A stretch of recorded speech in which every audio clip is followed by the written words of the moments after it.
Welcome everyone. We are just waiting for Mr. Richard Hook to join our live show.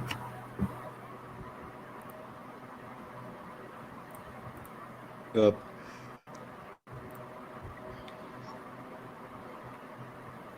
Hi Richard. Hey Ronak, can you hear me?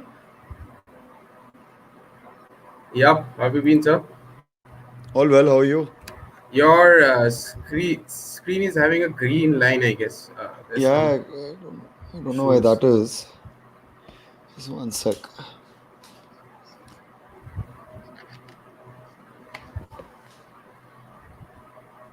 I'll try logging in again. I don't know what the issue is. Sure, no worries. Sure. Yeah.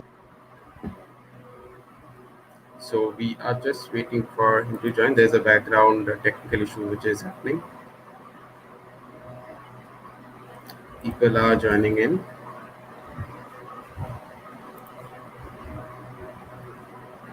So just to let our viewers know, today we have a very interesting topic where we are going to discuss about developing footballers and their journeys in Indian football. So we have two very esteemed guests with us for today, and I think we are good to go once he joins. There's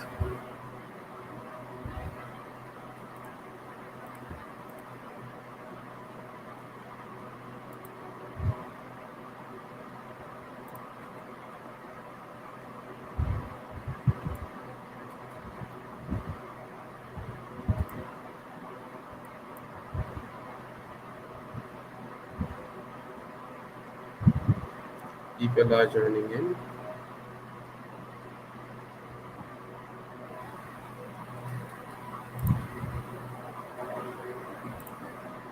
So I can't figure out what the green problem is. The first time I'm seeing the StreamYard app. Okay. You're logging from your laptop or your mobile phone? Laptop. अच्छा. You want पहली to बार ये देख पता नहीं you issue want to क्या try है. with the mobile or something. Just नहीं वो सब app lock सब लगाया ना. That's the other issue. I'll just try changing the camera configuration and stuff. Let's see. Standard definition. Yeah. Well, it works fine on Zoom though. I mean, because I use that Camlink stuff, my laptop doesn't have a camera. So I think we can maybe, if this disruption is happening, you can maybe come on turn Zoom. off your camera and try. No, we can't go on Zoom because this is live and we are also gonna take questions. Okay. So yeah. so we could do without the video then, Richard. Yeah, that's fine. Yeah. No issue. Yep. Right. Yep. Or unless you can set it in such an angle that we can all see your face a little bit far. Let me try 1 second. Yeah, that works now. Yeah. Yeah, Better. this works. ठीक है. Better than nothing. Okay. Perfect. So let's start. Hi, welcome to Play Better Podcast, a weekly live show unfolding the untold happenings of Indian football. I'm your host Ronak Majumdar, and I'm joined by two very special guests for today. First, on my left-hand side, I have Mr. Richard Hood, former head of youth development at AIFF and the current head coach of Bengaluru United. And on my right, I have Mr. Kishore Taid, CEO of and co-founder of enJogo and BBFS. Both of them have worked extensively in developing the grassroots ecosystem in India and have years of experience in athlete development. So, gentlemen, welcome to the show. How have you been? Thanks for having me on. Been well. How are you? All good. Kishore sir, how are you? Good, Ronak. Thank you. Thanks for organizing this and having us for a very interesting discussion. Every time I speak to Richard, I get to learn a lot. I always learn something new, so I'm pretty excited to be here. Absolutely. So am I. So before we start our conversation, I would like to let our viewers know that we will be doing a Q&A session at the end of the show. So feel free to drop your questions at our Facebook and YouTube chat box. So b- before we delve into the questions, both Kishore sir and Richard sir, if you could briefly tell us about your journey so far in the Indian football industry. We will start with Kishore sir. Okay, so it's been about 11 years since I jumped into Indian football. Before that, I'm actually an engineer. I mean, I have an engineering degree. I'm not an engineer, but I have an engineering degree. Then I went and did my management, and then joined a bank. A pretty run-of-the-mill kind of a career before I realized that I should probably do something better with my life, something that I was passionate about. And in 2010, I started working in grassroots football in India, set up what is known as Baichung Bhutia football schools. And between 2015 and 2018, for about 3.5 years, I also got the opportunity to work with the All India Football Federation as the chief operating officer. That was also an opportunity for me to kind of help the entire ecosystem to try and contribute something positive to Indian football in general, something that all of us are so passionate about. And I did that for 3.5 years, during which I also got to meet Richard. We worked together on some very exciting projects then, and Right. that time also coincided. We were very fortunate to be with a very strong senior national team staff, and that time actually coincided with India's rise in the rankings from say about 172 in the world to 97, which was one of the highest in the last 30-40 years. So it's been an interesting journey. 2018, I came back to my own company, which is Baichung Bhutia Football Schools, and then I started working on how to leverage technology to reach out to each and every football loving child or young player in the country, and that's how enJogo, the football training app, came into the picture. And yeah, so it's been a very rewarding journey. Before this, I had never spent more than 3 or 4 years in a particular industry or an organization. So yeah, I mean, it's been absolutely emotionally very rewarding. And yeah, so that's how I am here today. Intriguing. That's intriguing. With your background coming into football and working for so long, it's great. So, Richard, sir, if you could tell us briefly about your journey so far.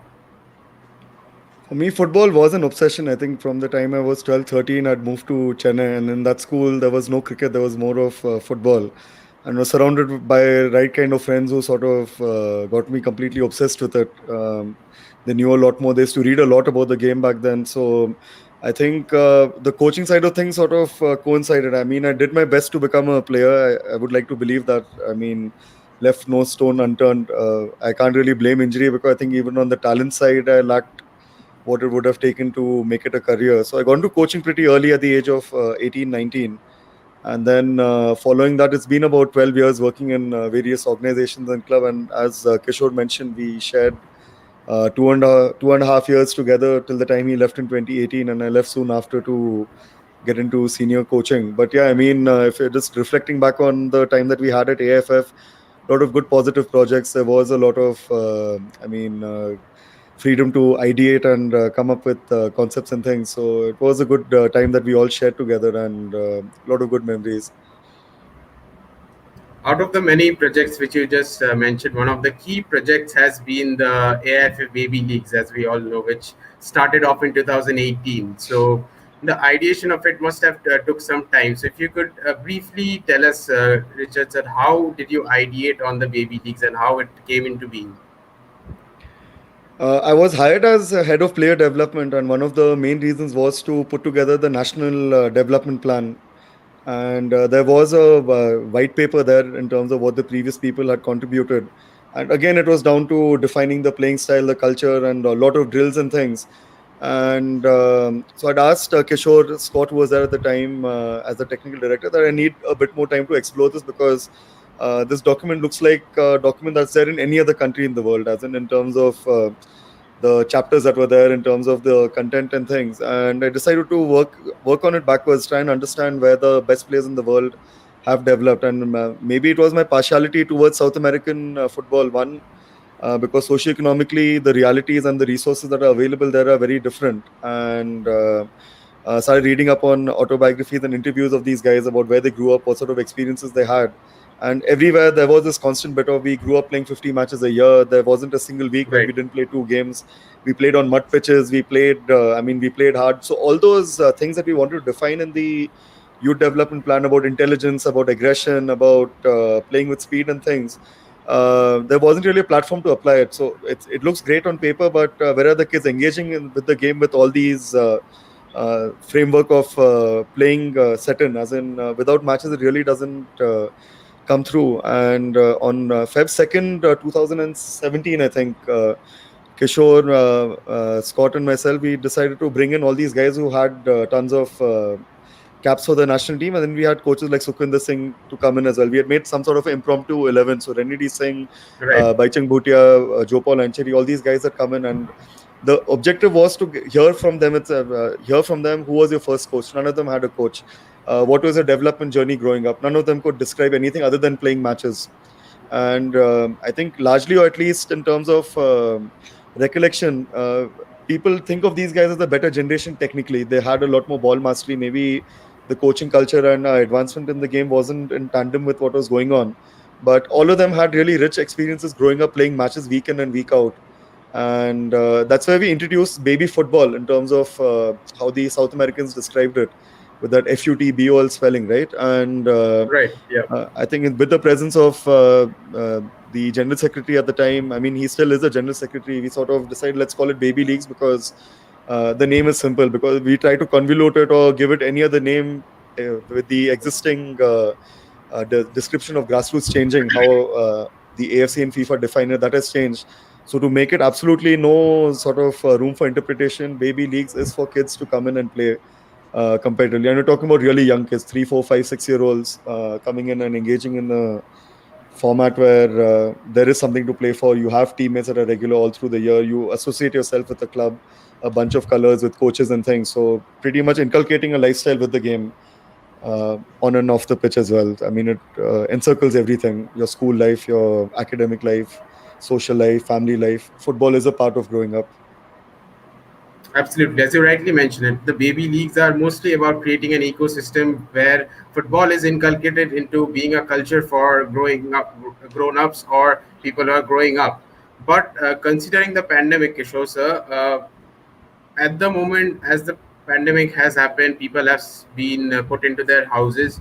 They can't come out of it, and the issue which is happening is within the last 1 year, we have seen how things have disrupted, be it in studies or sports. So people are spending a lot more time on their screens. So once things subside, all these things subsides, how do you think this baby league's evolution is going to go forward? Like, is it going to be at a steady pace, or things will take a lot more time to be get back into normalcy? Yeah, I think so. I think the football that people love, it is gonna obviously come back as soon as uh, the virus subsides, as soon as the vaccination program of the government, it progresses. Infections are expected to come down, unless there is, of course, a random mutant which we are not, we can't predict about. I'm always positive. I'm positive that the similar environment will come back, and it will also grow again. And we are already seeing that. Like a lot of our centers that we are opening, kids are coming back in good numbers. But before that, what I just I had a thought to what Richard said, and I just wanted to add to that that the Sure, research sure. that the research that Richard had done at that time, coming to the baby leagues part, because this is uh, I mean I think people in the ecosystem should understand that it's a very important point. The research that it did was at that point in time, it was quite an eye opener for me. And Richard actually went ahead and did a lot of study into, say, why some of the best players in the world do not come from some of the most economically developed countries. right? And that is also very important for our country, because especially the sports industry is not economically very lucrative. Similar countries with similar socio-economic backgrounds, and and the eye-opening insight was that it is not infrastructure, it is not coaches that are actually, that are the biggest factors in determining how good our international or how good our players end up developing into. Rather, it was basically the culture, the ecosystem that we can give at a very young age, or rather Right. right from a very young age. Very. So hence this whole concept of baby leagues, and baby leagues came about, because the third part is also, of course, if you have the culture, it is also about the a competitive culture, rather, a culture where children can actually get the opportunity to play 40-50, minimum 40-50, or even 80-90 matches, competitive matches in a year. And it influenced our policy making at that time in AIFF so much, that the new strategic plan for the AIFF. So AIFF works as per strategic plans. So the first strategic plan was from 2014 to 17, and the second was from 2019 to 2022. So when we around 17, 18, after a lot of work and discussions, deliberations, and input from stakeholders, this whole this whole insight influenced it so much that the entire new strategic plan all the initiatives revolved around competition based development. So we Right. have to look at development based on these playing opportunities, like the opportunities to play competitive matches. So whether it is referee development, coaches development, or say or even setting up competitions, all developmental activities can be seen from the lens of creating more and more competitive exposure for our children, right from the age of 3-4. Now that doesn't mean that a lot of focus has to be on winning, especially for younger kids. It just means that we are giving them lots of playing opportunities, lots of matches to play, and that's how they grow. And even if you don't have a coach, even if you don't have an A licensed coach or a B licensed coach, if the kids get to play matches on a continuous basis, or regularly, consistently, we have seen that they go on to develop into really fine footballers. Absolutely, absolutely. And as you rightly mentioned, sir, that the AIFF has been focusing a lot on competitive exposure. So it's my personal feeling that it also revolves around the ecosystem which you are a part of at your home, or the mentorship which you are getting. So for an instance, while I was growing up, I received few opportunities to take part in football competitions and be a part of various training sessions. But the problem is that my parents never understood what exactly is football training and how it can impact my life. They always thought it to be an extracurricular activity, and they were very afraid that I might get hurt, right? So, how do we change this mindset? My question is for Richard, sir, since he has been working a lot in do coaching and grassroots development. How do we change this mindset of parents, and how do we create the awareness? Like, there are a lot of instances where parents are very afraid to let their children go and pursue football. So, how do we change that, sir? So one aspect of it is, if you, I mean, Kishore had refreshed a few memories that came in researching this a bit further. So you have something known as the birthplace effect in sports, Right. where you're born determines what sport you take up, and where you grow up determines how good you become. So there's a large base study in, I think, North America, Denmark, and few other places, where they started to look at expertise in sports as a result of access. So, which Okay. school you go to had a table tennis culture, resulted in Commonwealth medals for the British table tennis team. Where these particular handball players came from in Denmark, there was this particularly good handball club over there, where the kids who grew up around it, that was the only sport they had access to. So that way, this birthplace effect explains a lot in terms of it's not so much about the home culture, but it's also the parents who would have grown up a few years later. So culture is not something that you can trigger in one single generation. As in, if you're targeting today's parents, it's going to be very difficult. But I mean, I'm sure a lot of people who we know in their early 40s and things, people who've become new parents now who grew up playing football, they're a lot more partial to the game in terms of understanding what it was. The next generation of players, I mean, the guys who are 20, 25 today, who have grown up playing football as their only sport, the upbringing of their kids will be a lot more different in terms of how they perceive it and how they understand it. So Right. this cannot be an educational intervention where you go and give these PPTs and hand out pamphlets and get the players parents to understand. The struggle will always be there because you're battling somebody's mindset that has developed over 30, 40 years. I mean, when you were growing up, there's very little that you can do to convince your parents that, okay, give me this access. You told me your parents don't understand coaching. They don't need to. They've never seen it. They don't connect to the game in the way you do and things. So you cannot force this stuff. As in, it'll always come down to the kid's emotions. Parents feel bad that the kid is hanging around a bit depressed. He wants to play a bit more football. It's a connect between the parents. It's never going to be that this coach has walked into the house and changed the parents' minds overnight with some rousing speech about how good the game is. It's always going to be the relationship between parent and child that will determine how the parent is going to treat that kid's involvement in the game. Will they invest more? Will they ensure that they drive that 30 kilometers extra so that he gets better coaching? And at the end of the day, the kid is central to everything, right? So Absolutely. what you're trying to describe, you might see it a lot more sort of partiality towards it in Northeast cultures who have seen Absolutely. kids grow up with it. But in a city culture you might see it with a lot more, let's say, Goan parents, Bengali parents who come from that sort of understanding. If somebody is growing up in Delhi and things, like even I think Garhwal, that Kishore is very closely associated with, there is a particular community that is behind it. Uh, as in, it's not any Delhiite who goes in there. You have a lot of people from the Garhwalis who come in there and represent, if not the playing people, but they represent the coaching staff and things. And these things you have to hold sacred. You can't come in there and say that it has to be open for, because if you lose your culture, you lose everything. Because there is something that brings these people more, that goes beyond the game, beyond your understanding of coaching X, Y, and Z, that glues everything together. You see it from club to club, you see it from region to region, school to school, all those rivalries and things that we talk about. And it's rampant in cricket. I mean, if you want to understand sports culture at its peak, then you don't need to go to Brazil or anything or France or anything to understand it.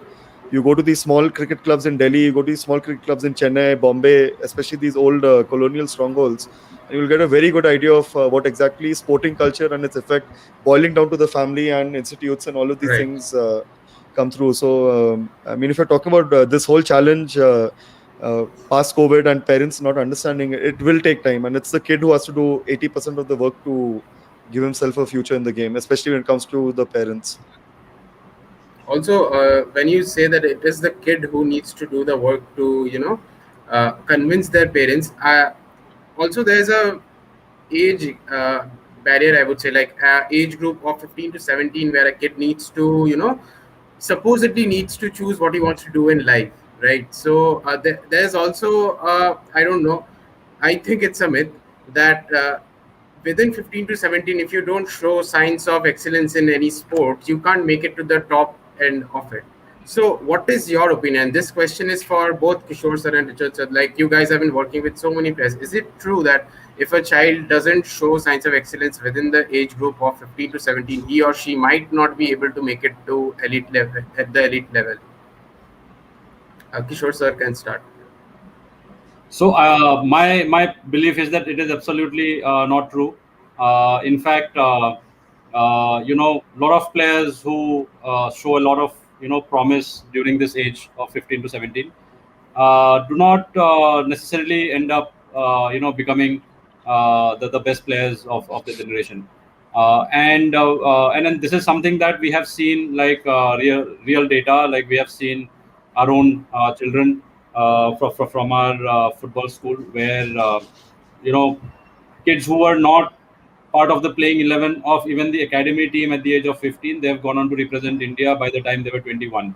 Right. So the Correct. athletic maturity, in my opinion, actually comes for a sports person. It comes in the late 20s.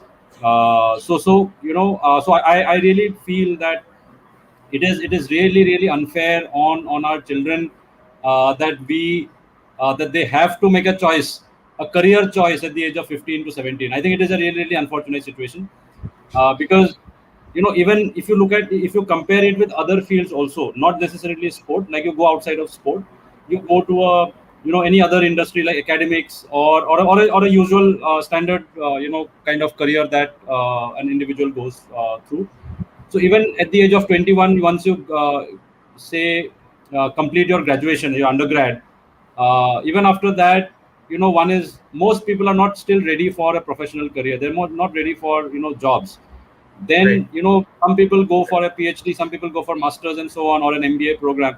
Even after that, when they join their first job, even more training and more exploration happens for another 5, 6, 8 years. So it is not until the late 20s or the early 30s that people kind of zero in on what sector, what type of role, what type of specialization one has to kind of take up.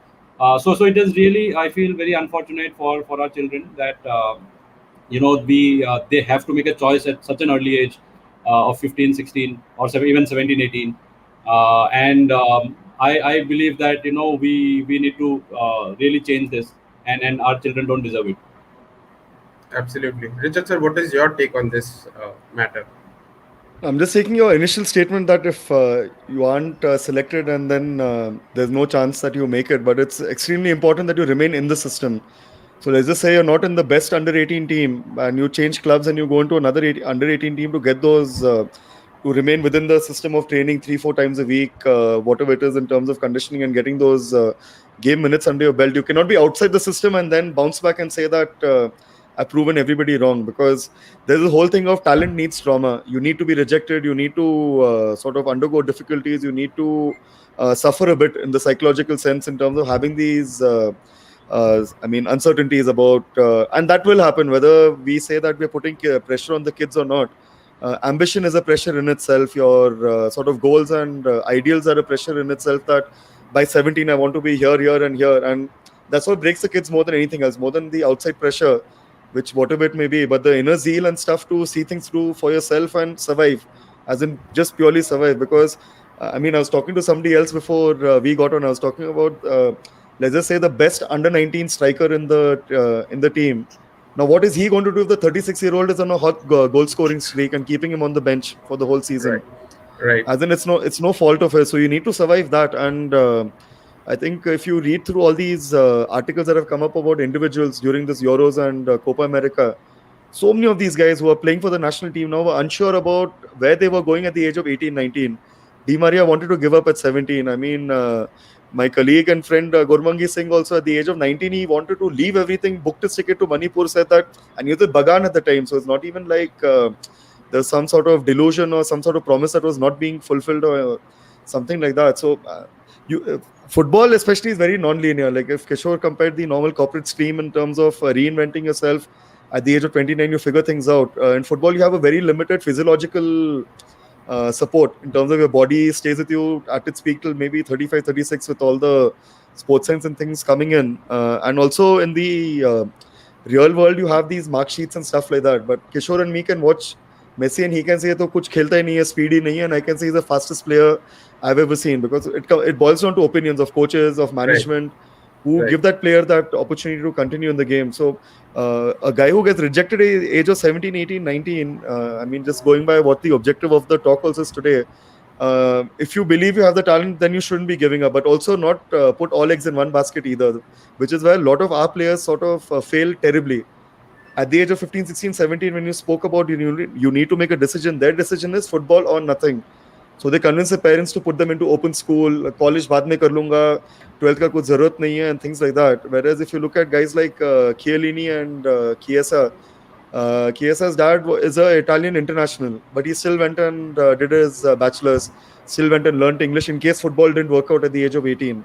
Chiellini went to college with this fear that, okay, what if this doesn't fall into place? And even if you're the best, like Kishore mentioned a whole bunch of guys, we can rattle off these names who were nowhere in the picture but went on to play for the national team, or were nowhere in the picture till the age of 23 but went on to win the I-League and ISL and stuff like that. You have a lot of these examples as well, playing for middle tier teams and things in the I-League or local division CFL, and then suddenly they have 3 great seasons. So point is, you need to figure out where you are and be honest with yourself that Right now, I may not be at I-League level, but it's better if I go down a notch and play in the Calcutta League. I go down and get some minutes at the Kerala League, and then I'll try again in January with these minutes under my belt and things, or Goa Pro League or whatever it may be. But you cannot expect things to happen for you if you're outside the system.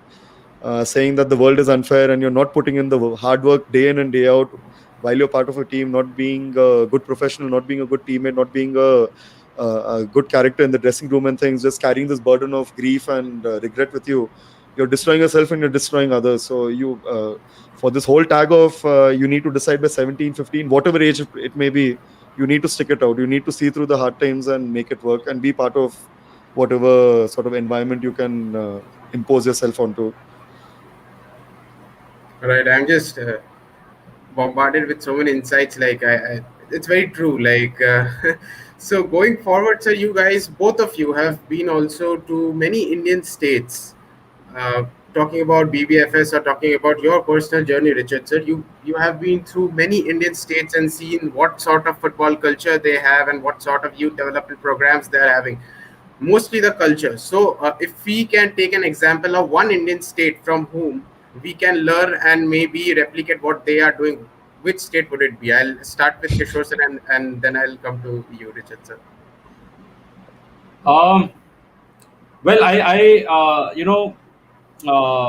it's an interesting question, Right. and as I have also grown over the years, or I have learned over the years, our belief system changes, right?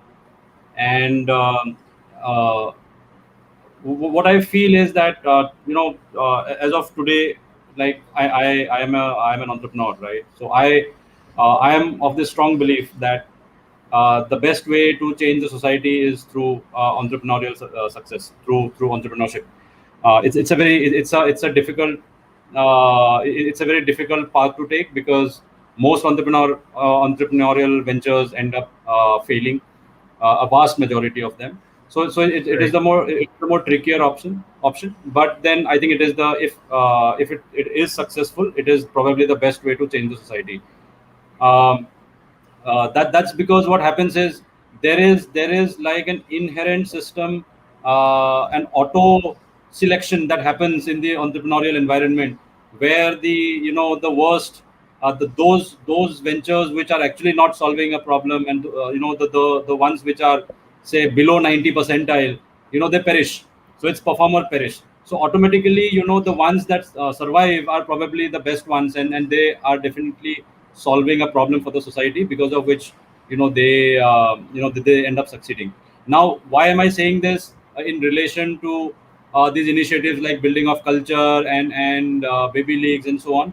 Is because I find that in our industry, we are very quick to kind of blame the governments or the governing bodies and so on. But I actually do not believe that any major radical change will be brought about by any of these governing bodies, because they are not supposed to, in my opinion, because by design, they are not efficient, and by design, the most efficient structures are the entrepreneurship models. Right. What a startup can do, for 1 rupee, with 1 rupee of investment, probably a government might need 100 rupees or 1,000 rupees to get the same output. It is simply because of the structural, inefficiencies that are built into the system. So Right. in order, if you have to build this culture, I think, just like other industries, just like the tech industry or the food tech industry, the ed tech industry, or the education industry also, I feel that we should make an environment which is conducive for individual players, for private players who are passionate about the sport, for them to be able to come up with innovative solutions, which can improve the culture, of the general football culture of the country.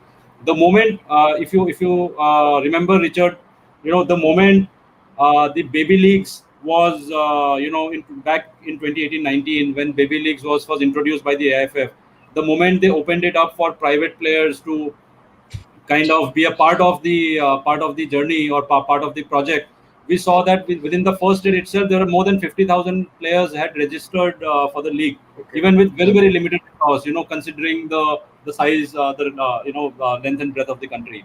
So in the same way, the moment the youth leagues were made, the league, youth leagues were started in 2016-17. I think in the first year itself, there were almost 75 odd teams from different parts of the country. So 75 teams uh, uh, would mean, say, about 2,000, 3,000, 2,000, 2,500 players engaged at a professional, like almost like a semi-professionally run competition and nationwide competition. So there is a huge power in the passions of people. I feel in individuals, in groups of people who are not necessarily part of the government machinery. So in my opinion, hence the government, the AIFF, or all the governing bodies, I feel, they should, I mean, if they should do something, it is basically to create an environment that is conducive for passionate people to uh, relatively freely, to come up with innovative programs and solutions for the children in the country. Absolutely. What is your takes, Richard, sir, on this matter? I'll also avoid that question and not tell you which state I believe is ahead of it and who they should follow. But just leaning on what Kishore has said, I mean, there's this quote by Henry Ford that says that it's amazing what people can accomplish as long as they don't care who gets the credit. So in our country, everybody wants a pat on the back, acknowledgement, poster, hoarding, and things about what sort of role they've played over there. And in a recent chat with Ankush as well, I said the exact same thing, that if people are at the absolute grassroots level, grassroots in the sense that all football that is non-elite and non-professional, if you're going to look to the state FA, if you're going to look to the AFF for inspiration, support, whatever it is, then you're completely wrong. Because if you look at autonomous initiatives and sort of people taking authority, I mean, taking accountability of what the culture and things can be, that's where you see these amazing results. So you don't need to go to Calcutta or Aizawl, but you need to go to the smaller villages. If you're talking about inner travels, what all we've seen the futsal league when Kishore and we had gone to Mizoram. That was on display, at least in terms of the number of teams, them designing their own logos, them coming up with their own slogans, and proper. I mean, like compared to many of the top teams in the country, I mean, the logos that these guys came up with some guy who just finished his graphic design in Delhi, sitting down and in his Mizo place, and all his friends coming in and getting them to design the logo. I mean, some sort of identity for these kids. You look at what's happening in Manipur with these small programs that we never really hear of. I mean, these players have to have come from somewhere. The smaller towns in Bengal, especially. Savio and me had gone. We'd seen this tennis ball tournament. Some 300-400 people watching on this tiny ground over, and went on till 2 in the morning. We'd left by around 10 and things, and that's what fascinates me about our game culture, as in things that are happening away from this whole, all the cameras, social media and all of that. But that's where you get to see these incredible initiatives, something like the sevens tournament that's happening in Punjab now in Gurdaspur. You have our top international players taking part in it. All those clips that you start seeing now, you have thousands of people going in and watching. So that for me is the actual cultural strength that we can really and we leave those alone. Don't bring them to the limelight, because then people get conscious कि हमें क्यों नहीं बुलाया ये ribbon cutting करने के लिए, inauguration के लिए, I should have been the chief guest and all of that. So it's best to leave those initiatives alone and see what we can build below it then. So if adults are willing to come in and play 7-a-side, how about dividing the same pitch into 2 and having a 4-a-side sort of exhibition match with the kids, as in 20 minutes either udhar khel lo. Because right now everything is too adult centric, I feel. I mean, all these FIFA projects and stuff around the country, they've given different states these turf pitches and things, but who's playing on them? It's adults who are playing on them. It's your senior state leagues that are taking place on them. So even use of resources and all of that, I mean, who holds the key to the domain and things? If we start to change that completely, all the school grounds that are empty after 2 p.m., 3 p.m., I don't know if I think, I forgot which bank it is, but this whole thing of they went to some village in Maharashtra. That bank, all they donated was floodlights. Okay. Right? And the kids started playing till 10 in the night. Now, if you look at the engagement hours or whatever it is, if you're giving kids 3 additional hours of football per day to play, and you divide that into 365 days of the year, and that floodlight is, I think, 1,000th the cost of getting a 3G pitch. Whatever it, and these are, I don't know what the quality of floodlights there are, but I don't think they cost so much to run and operate. The local municipality electricity board picks up the electricity bill.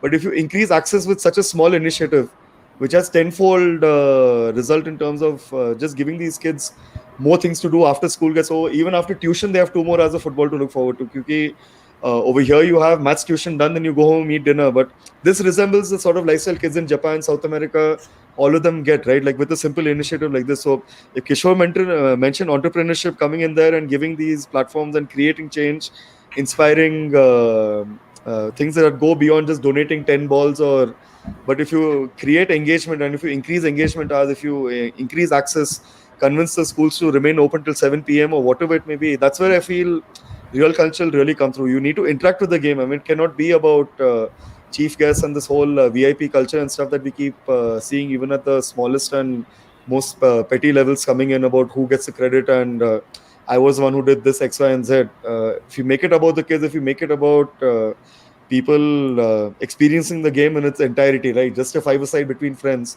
I think that's where we can sort of push this forward. So again, I didn't answer your question at all in terms of what state it is, but But you answered a very important point. You made a very important point, and that's thank you for that. So two key points which I can understand: accessibility and effectiveness.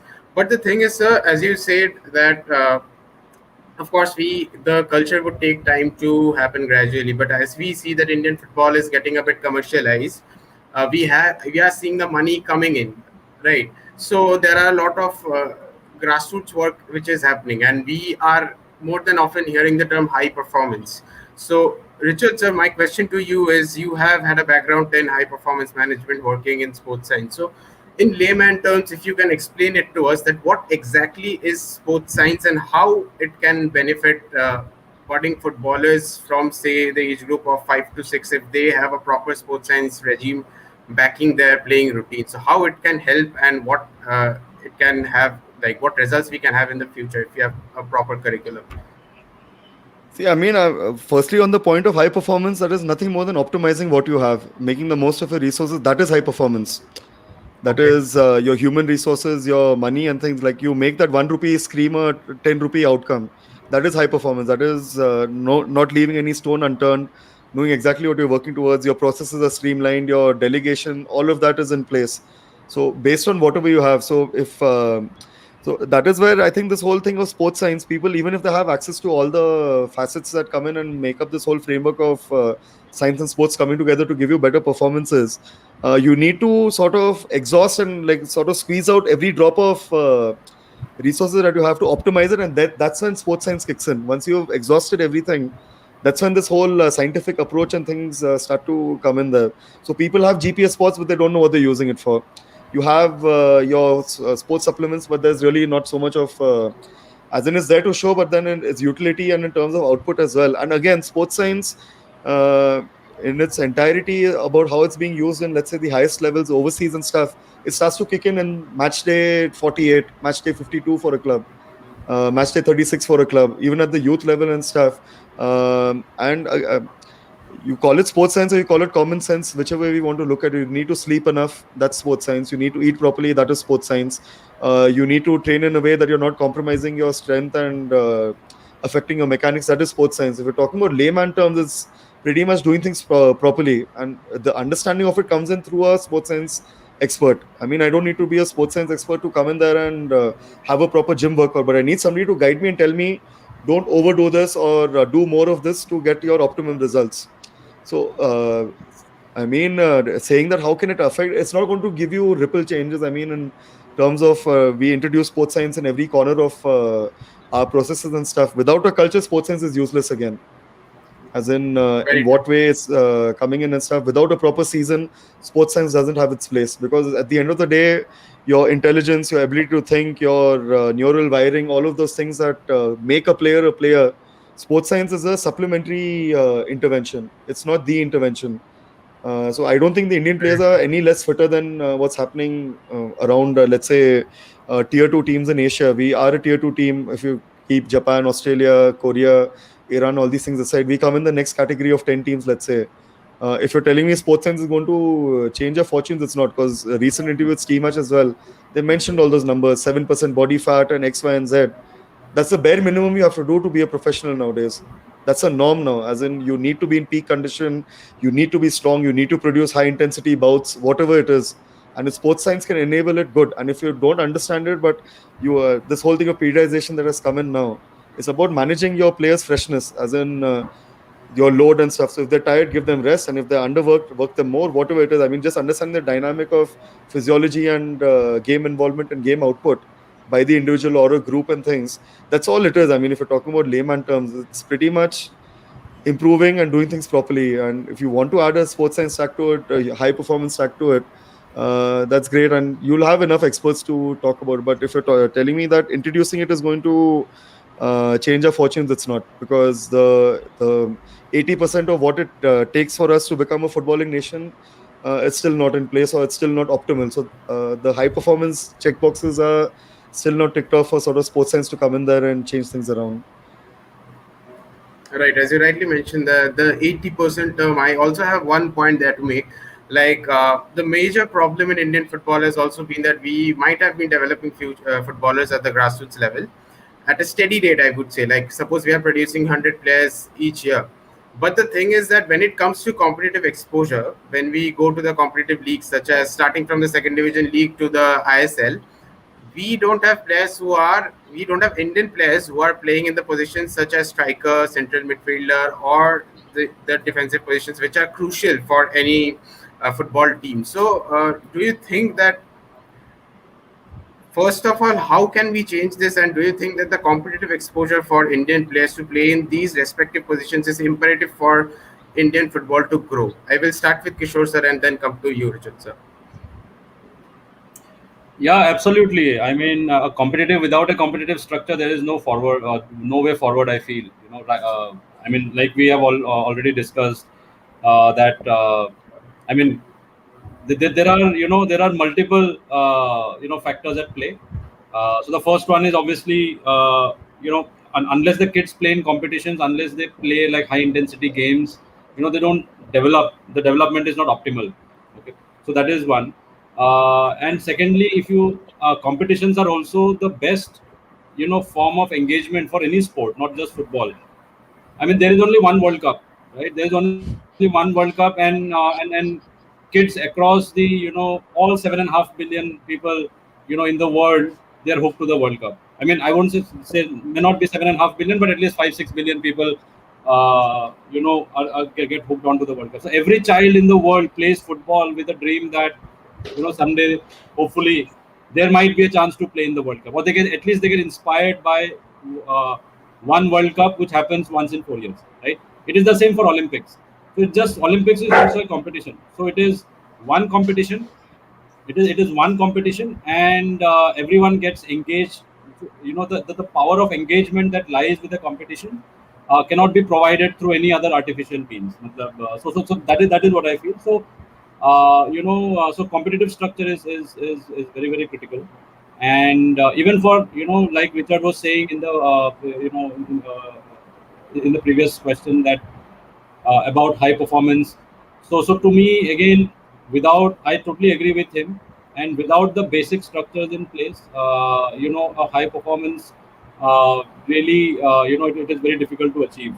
Uh, I mean, performance is taking someone from, or someone, or team, or an individual from 50% to 90%. High performance is about getting getting the performance from 90% levels to 99% levels. So without having the necessary ingredients to take the performance from 50 to 90, trying to target 90 to 99 performance doesn't make sense. 90 to 99%. So yeah. So I mean, the basic structures have to be there, of which I feel competition is a must. You know. Right. Just to add on it, Richard, for Richard sir, like as sir rightly mentioned, that competitive exposure is very important. So if the Indian players are not getting chances to play in the positions such as striker or central midfielder or the defensive positions, what can be done so that we can provide the competitive exposure to these Indian players who need the time to play in the top elite level? What is your take on that? One take is you can look at what Bob Houghton had said many years ago. I think it's more than almost 20 years now. What was it? 10 years or something like that. But he had mentioned that the Saudi Arabian team in 1983 or 1984 didn't ban strikers coming into their leagues. And within a few years after that, they qualified for the World Cup. because they had those scorers. They were experiencing all those goal scoring chances of falling at their feet, and they were given chances to be clinical. If you're talking about these main positions, one is maybe the volume of teams taking part at the highest tier and the lower tier. Let's just say let's just call it I League and ISL right now. For a country of our size, Kishore mentioned billions in terms of World Cup and stuff, but there are a few 100 million kids who want to play professionally within India as well. And to say that a structure right now where you're looking at 13 plus 12, 25 professional teams, giving these kids some sort of aspiration to sort of go up and have a meaningful livelihood within the game, that goes down distinctly. And also within a short competitive frame as well, we start to see that maybe the ideals of the clubs, as in what does it take to win the game. We need a top goal scorer, we need a strong spine, your midfielders and two centre backs, and that's where the foreign recruitments get made. So one, if you're talking about this whole thing, it's not going to lie in policy. Like the AFF or anybody who's organizing a tournament can't come and say you can't hire foreigners in XYZ position, because you can just register them as defenders and then play them up front. It really doesn't stop you from doing that, or even banning these guys. If you look at Japan, Korea, and Iran's approach, it's simple. You make your youth development system so strong that the foreigners that are coming into the country have to compete with the best strikers, and many of them are not good enough. So you look at who is Iran's highest goal scorer for last 5 years, and you go club by club. It's Irani boys. So top 5 scorers in each club is an Irani player within the Iran league. In Japan, you have hardly 4-5 foreigners featuring in the top 5 scorers. And I'm not talking for the league. I'm talking about per club. That is your top 5 scorers for team and who finishes top of the table, second, third, fourth. At least there are, out of 5, there are 3 to 4 nationals over there. Same thing with Korea. There are not so many non-Korean top scorers within the league. And over and above that, the best players are already playing in Europe. So the export has already happened. I mean, the clubs are making do with what talent is there in front of them at that point in time. And Australia suffered because of this. Australia doesn't have any top scorers within the A-League anymore. You have a lot of foreigners coming in, guys coming into their old retirement age, coming there and picking up those positions. So, and that reflects on your development processes for the last 10 years. So if you're saying that these kids are just not getting the chance in the cruel world, Kishore had mentioned about you survive, you have to, I mean, the corporate world and things, and then you put to the test and stuff. If you're not good enough to play a striker, why will the club hire you? Right, so the pressure comes up to, so what we're seeing right now is a 15-year-old problem. What we're seeing at the highest level, whatever bits that you had mentioned. And why will the club take in a substandard goal scorer when at 90 minutes, 3 points are at stake? Am I going to be all partial towards Indian goal scorer because I'm trying to help the environment and stuff? Or am I going to go for that foreigner who's going to give me those goals? So when it comes down to competition, you bring in the best that suits your resources and your budget. You're not going to think about these sort of ideals, right? So if you're talking about this environment changing, it might be 10 years from now, where we figure out how to produce top-notch strikers, figure out how to make top-notch defenders, creative midfielders, wherever the foreigners are filling in spaces right now. One is it'll improve the quality of foreigners coming into the country, because the Indians are so good that foreigners have to be better than them.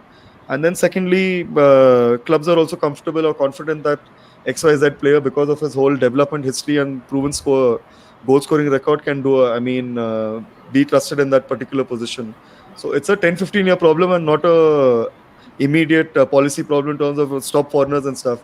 Because of this existing 21-20 roles aren't proven scorers, they're not going to be proven scorers in the future. As in terms of it has to be worked on from today's 4, 5, 6, 7, 8, 9 year olds, as opposed to today's 16, 17, 18, 19 year olds. Very true. No, that's very true. We have a lot of questions coming in from the viewers who are watching, so we might take some of them. So Piyush Gupta asks, can you suggest top 3 things European kids are doing that we are not doing? I just want to reduce the major gap ASAP. Who wants One to is, I think Richard is best placed to answer that, because that was one of my questions. One of the questions I wanted to ask him as well. Because Richard, I don't know if our viewers are aware, but Richard has a UEFA, coaching degree as well as an AFC one. So I think Richard, you would have probably a good idea of what are the differences, between say European kids and Indian kids, or at least the coach education, or even the general quality of football that is played between these two regions. So in broad terms, number one is European kids start off in the game a lot earlier than we do in terms of having this 40-week season ahead of them where they're training 3 times a week and competing once or twice a week. They experience that for 40 weeks of the year from their fourth, fifth birthday. They might be playing other sports. This whole thing of multi-sport upbringing, specialization in one single sport, that's a cultural phenomenon. If you don't have access to multi-sports, then you don't play any other sport. So number one thing is their inculcation into this early setup. European kids more than South American kids are guided by better qualified coaches, maybe more competent coaches, and in South America it might be a little bit more different approach in terms of because you're like a sponge at those young ages, right? I mean, what you hear, what is encouraged, what is discouraged is what gives you the end product. So let's just say in South American cultures, this creativity, expression with the ball is encouraged a lot more than it might be in certain parts of Europe. So what is encouraged and discouraged is what gives you in terms of what the player is looking at, what he's hearing, what he's being corrected on, what he's being encouraged on, and things. That's what scripts the development pathway of a player. So I think, yeah, I mean, if it's not three things or two things or just the one thing, because it cannot. It gets very dangerous to create these lists because people say, we started early, now what's gone wrong? Then you need good coaching. Then they'll say, you said we need good coaches. I've hired 10 A licensed coaches and we're not getting the results. So it's very difficult to get into bullet points and priorities of what is the most important, three most important bits. You have to look at it from a holistic point of view in terms of what the upbringing of a player is. And I believe that's the biggest gap. We don't start early enough. We don't play enough, and we don't have good sort of role models and guides to script that journey for the 4-year-old till he becomes 18, regardless of him being a top international or just a weekend football player. We don't have that culture there, even in terms of volume also, or in terms of quality. But they're talking about thousands and thousands of clubs in Catalonia alone who have the system going. And then you look at rest of Spain, you zoom out. It's crazy the amount of football that is being played all over. So lists become a bit dangerous, and priorities and stuff also. Right. So we have Akash Tiwari asking question for Kishore. Football academies seem to have gained some traction in tier 1, tier 2 cities. What should be done to promote the same in the tier 3 and tier 4 cities? I mean, it is a tough question to answer, but I would just reiterate what Richard said, which is basically to try and develop a culture, have a more holistic kind of an approach rather than saying, okay, we just have to develop coaches or we just need to add more infra and so on. I feel there is enough infra in every city. It's just not accessible. I mean, every school has got school grounds, but they don't like the children from the neighborhood to coming inside the campus and playing and using the facilities. I feel it is more about like creating that culture and engaging the children, facilitating them to have fun, and to do that, basically fun competitions.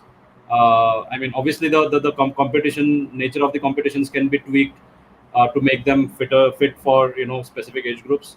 The rules and everything may need to be changed depending on the age group. But yeah, a holistic kind of an approach where kids can enjoy football. The parents can come and enjoy football. Their friends can come and enjoy it. So that sort of an approach, because will help to create that a good positive atmosphere. And then once culture comes in, it trumps everything. Culture trumps everything. So they say that culture eats strategy for breakfast, right? So you just create the right culture, and then everything else will fall in place, I feel. Right. So we have a few more questions, but we will have to stick to one because we are already running short of time. Sunil Bisht asks, do you really think online is a good option for football? So let me optimize this question a bit. Like, how is football training evolving according to you both? And can online pitch in to optimize football training? We can start with Kishore sir, and I'll come back to you, Richard sir.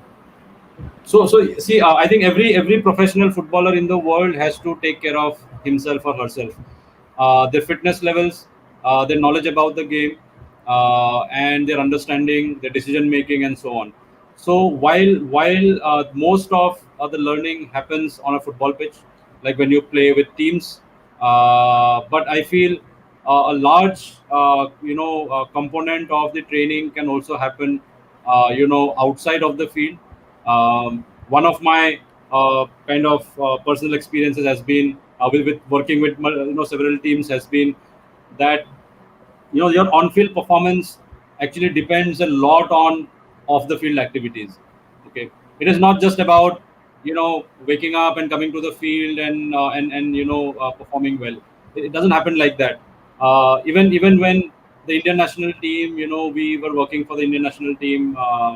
At that time also, the national team coach that we had at that time, Stephen Constantine, he was so particular and he was so serious about each and every off the field activity that during camps or before camps, he would be totally busy, almost like he would be working for 20 hours. Now on pitch training would probably only be a couple of hours, right? But what was he doing for the remaining 18 hours or 16 hours? It was all about making sure that off the field activities are all in place. So similarly, from the development perspective for an individual footballer, a lot of learning has to take place off the field. Things like nutrition or understanding of tactics, or whether it is watching videos or just doing some workouts at home during off season, doing individual training, spending time with the ball. So they say that, again, Richard would be better positioned to comment on this, but one very common thing that I hear is that the ball should become like an extension of the body of the player, right? So how do you do that? You do that only by spending more time with the ball. Your ball skills will improve only by spending and touching the ball, more and more number of times. You have to kind of walk with the ball, sleep with the ball, and maybe even have your meals by having your ball sitting on the side. So that I feel that sort of uh, thing only is only, I mean, you cannot do all these things on the field, because field, it is like classrooms, right? When we, again, if we look at the analogy of classrooms of schools, um, there is classroom teaching that is happening, but that is not, but parents are not satisfied with that. Parents, the kids also have to come back and do homework, right? They also have to, not just homework. I mean, I'm not a big fan of homeworks, but what I'm trying to say is that even after school or outside of the classroom, also the kids need to learn, right? Learn through their practical experiences how to apply the classroom learnings from the classroom in day-to-day life. Otherwise, what happens is what you learn in the classroom stays in the classroom. So people are unable to implement their classroom learnings outside of school, outside the classroom. So online is a medium that is, I think, a very very powerful medium, where which we can use to improve not just the knowledge of the children, but also make sure that whenever they're at home, they are following the right kind of schedule, they are having the right kind of nutrition, they are doing their workouts on time, because 3 to 4 hours otherwise of football in a week may not be enough if for someone who seriously wants to improve his or her skills. Absolutely. What is your take, Richard sir? Uh, I mean, for more than about 4 or 5 years now, I've been very tech minimalist, screen time conscious and stuff. So, and also being aware that enJogo is sort of plugging in the gap, letting the kids engage in online sort of guidelines to follow certain programs and stuff. So, one thing is, it's not about online being good or bad, because anything in excess is bad. If you're finding these kids spending 3 hours on the screen but only 1 hour on the pitch, let's say, then it becomes something bad. And these coaching platforms, again, it gives you a little bit of focus access, because if you go onto Facebook or YouTube, just because of the whole algorithm works, you can start with watching individual skills video and then you finish with some Bollywood gossip, just with the whole loop of click next, click next. So platforms like enJogo or anything else, my personal football coach or whatever these apps that have come up, at least it gives the kids a sequenced way of going about things. So you learn this skill on Monday, it breaks it down properly, and then you move on to the next skill, not some vague video about some politician's speech and stuff. Again, like in terms of how these things are, it's designed to get your attention, and it'll do anything to keep your attention. As in, what you click feeds the system, and then it sort of gets you enwrapped in that. So I think online, in terms of just streamlining the kids' attention towards improving in a sequenced way, or improving in aspects that they choose to sort of make a part of the game, or a stronger part of the game, that's what online can be used for. But it cannot be supplemented. It's not replacing anything.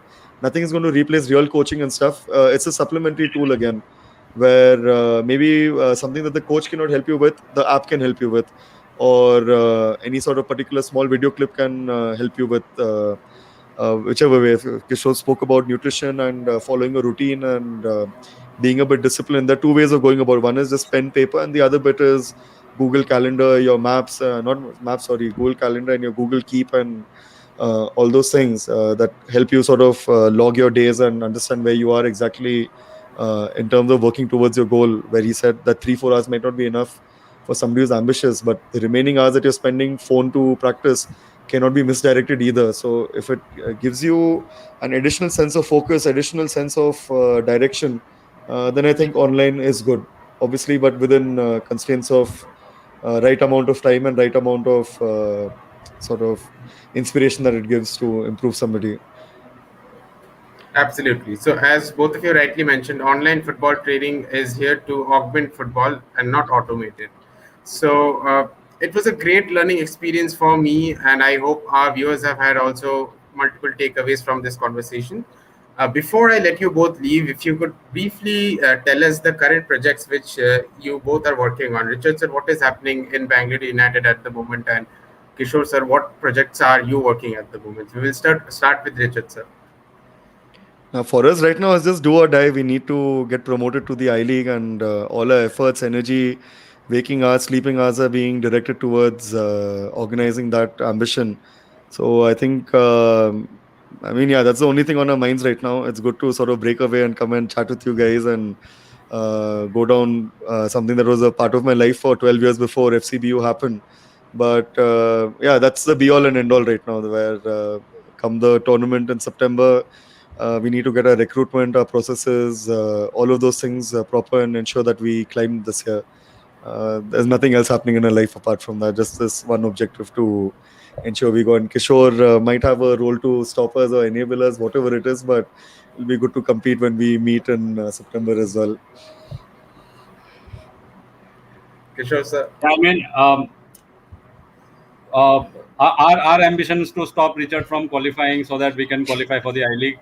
But that is one of the projects I am currently busy with, which is Garhwal Heroes FC. However, we have an additional hurdle. So as you must be aware, the second division qualifiers have started in Delhi. So we first need to qualify from Delhi, and then hopefully we will get a chance to again compete against Richard's team like last year, and then a competition on field that we thoroughly enjoyed. Richard's teams are always well drilled. We try to ensure that our team is also well drilled. So it's fun. There's a lot of learning also when two organized teams compete. Apart from that, so I'm really looking forward to that. Apart from that, basically, I feel technology can play a great role in, in getting the children fitter, helping the children play, facilitating their growth. Because I believe without playing and without sports, there is no education. Education is incomplete without the element of a team sport, especially. And we are, and of course, all of us know how, especially given this pandemic, how screen times have increased exponentially for our children, which is not at all healthy. So what we're trying to do is, beat it at its own game. Like we use technology again to get, to wean away the children from the screens and spend more time on the field. So through enJogo, what we are trying to work on now, like the next version of enJogo, is basically about how to engage the children more with the sport, and how do we create incentives so that they spend more time, they come out of their houses, and spend more time on the field with their friends and play. Okay, so that's the so how do we gamify their entire activity so that they get more rewards by spending time on the pitch? Yeah. Right. Thank you so much, both of you, for sparing the time and enlightening us with your insights. I wish you all the best for future endeavors, and thank you so much for sparing the time today. Thanks a lot, Ronak. Great to be Thank on. you, Ronak, for hosting this. Thank you. Thank you. Thanks, Richard. Thanks, Kishore. Good to catch up with you over here.